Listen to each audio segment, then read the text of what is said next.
बिस्मिल्लाहिर्रहमानिर्रहीम। अस्सलाम वालेकुम व्यूअर, मैं हूं शहबाज और आप देख रहे हैं मेरे यूट्यूब चैनल। आज हम बात करेंगे जी बस्कोपान प्लस टैबलेट के बारे में। ये जो बस्कोपान प्लस टैबलेट है ये इस्तेमाल की जाती है ख़ास तौर पर अगर आपको पेट में इन्फेक्शन है या पेट में दर्द है या फिर अगर आपको मोशन है जिसकी वजह से आपको जो है पेट में दर्द होता है, तो आप ये टैबलेट इस्तेमाल कर सकते हैं।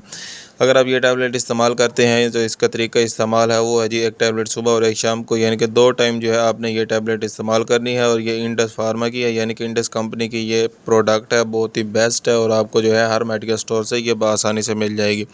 जी हाँ व्यूअर, ये जो बस्कोपान प्लस टैबलेट है आपको हर मेडिकल स्टोर से बआसानी से मिल जाएगी और इसकी कीमत भी कोई इतनी ज़्यादा नहीं है, 5 से 6 रुपये जो है इसकी एक गोले की कीमत है। इसके अलावा अगर आपको कोई भी बात समझ नहीं आई तो हमें कमेंट लाजमी करें। मिलते हैं अगले वीडियो में। अपना और अपनी सेहत का ख्याल रखें।